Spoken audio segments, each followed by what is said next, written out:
Kada wa Chama cha Demokrasia na Maendeleo, Mchungaji Peter Simeon Msigwa ametoa uchambuzi mzito kuhusu mfumo wa usalama na mustakabali wa utulivu nchini Tanzania, akitaka kuwepo kwa mabadiliko makubwa ya kifikra kutoka kwenye kuzuia migogoro hadi kwenye kutatua vyanzo vyake kuu.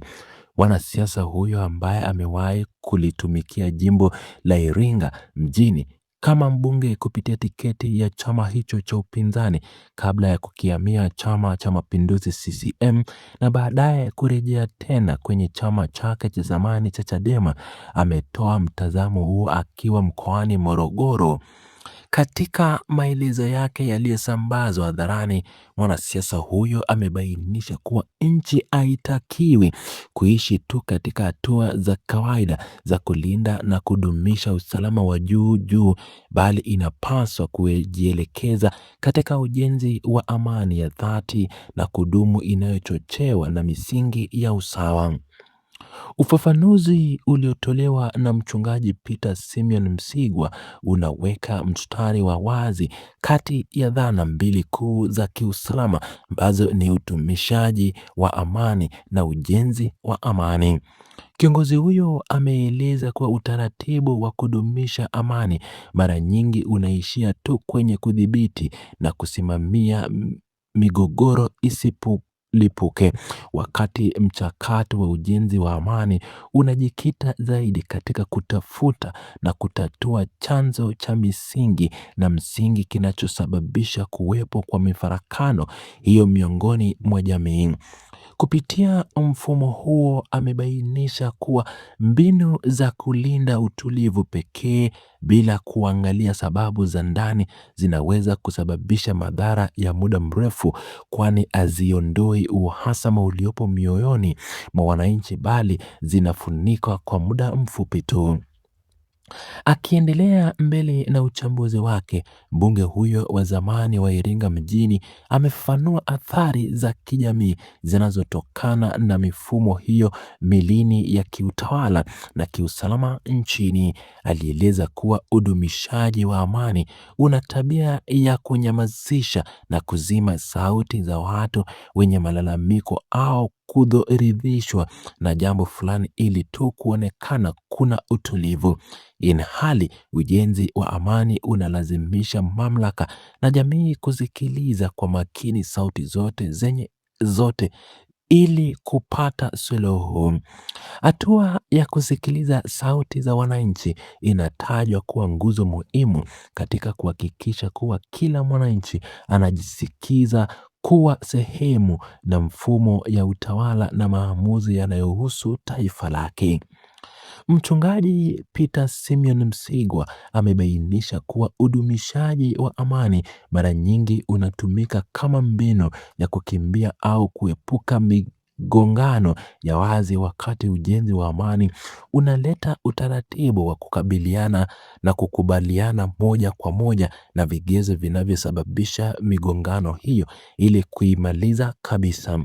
Kiongozi huyo amesisitiza kuwa amani ya kweli na ya dhati haitokani na ukosefu wa mabishano au mijadala miongoni mwa raia, bali inajengwa juu ya uwepo thabiti wa haki, ukweli, mazungumzo ya wazi pamoja na maridhiano ya kweli kati ya pande zote zinazotafutiana. Mtazamo huu unalenga kuonyesha kuwa mijadala na utofauti wa mawazo si adui wa utulivu iwapo kuna mifumo inayoruhusu haki kutendeka. Katika kuongeza uzito wa hoja zake, mwanasiasa huyo ameingiza muktadha wa kiimani na mafundisho ya kidini, akirejelea maandiko matakatifu kutoka kwenye Biblia. Mchungaji huyo Peter Simeon Msigwa ameikumbusha maneno yaliyosemwa na Yesu katika kitabu cha Mathayo sura ya 5 aya ya 6 yanayoeleza kuwa heri wapatanishi kwa sababu hao wataitwa wana wa Mungu. Ametumia mfano huo wa kiroho kuonyesha kuwa kazi ya upatanishi na ujenzi wa amani ni jambo lenye baraka kubwa na ndiyo njia sahihi inayopaswa kufuatwa na viongozi pamoja na jamii inayotaka kupata maendeleo ya ukweli yasiyo na hofu wala vitisho vya kiusalama. Uchambuzi huo umeenda mbali zaidi kwa kulinganisha kauli ya mitazamo inayotolewa na watu wasiosimamia pande hizo mbili tofauti za kiusalama katika maisha yao ya kila siku. Alifafanua kuwa mtu anayelenga kudumisha amani pekee huwa anasisitiza tu umuhimu wa watu kutogombana na kuacha mambo kama yalivyo, wakati mtu anayejenga amani anahimiza jamii kutafuta suluhisho la kudumu la tatizo linalosababisha ugomvi huo utokee. Tofauti hii ya kiwango cha uelewa inatajwa kuwa ndio inayotofautisha mifumo inayolinda amani kwa kutumia nguvu na ile inayolinda amani kwa kutumia ushawishi wa haki na usawa.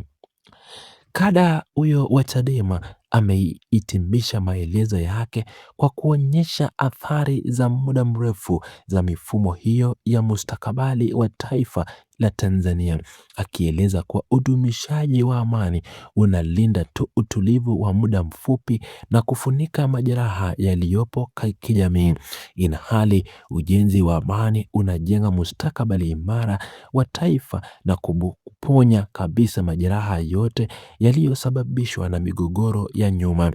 Tanzania inahitaji amani inayotokana na haki, ukweli, mazungumzo ya wazi na maridhiano ya kweli ili kuhakikisha kuwa nchi inapiga hatua mbele bila kuwepo kwa vinyongo au hofu yoyote ya kiusalama miongoni mwa raia wake katika maelezo ya nchi na kuendeleza nchi. Wakati huo huo, kiongozi huyo wa kidini Peter Msigwa amesema kwamba ni sharti na maoni na upendeleo wake kuona vyama vya upinzani vikishiriki katika mazungumzo mezani na chama tawala akiongozwa na viongozi wa vyama hivyo. Huku kiongozi huyo ambaye sasa ni mwanachama wa Chama cha Demokrasia na Maendeleo ametaja kuwa kupatikana kwa suluhisho thabiti ni lazima sharti serikali ya Mama Samia Suluhu Hassan ijiweke chini na kusikiliza maoni ya watu na vilevile kuondoa vikwazo na kesi yanayobaini ama yanayoshika watumwa wa maendeleo na wanachama na viongozi wa upinzani kwa sasa kama kina Tundu Antipas Lissu kuvutiwa mashtaka ya uhaini ili majadiliano hayo yaletwe kwenye meza ya uhakika mahali kila mtu yupo salama kuzungumza, ambapo wamesema kadri ya uwezo wake anasi serikali inayoongozwa na Mama Samia Suluhu Hassan kuchukua hatua ya kipekee na kuifuata masharti ili kuilinda amani ya nchi bila tatizo lolote.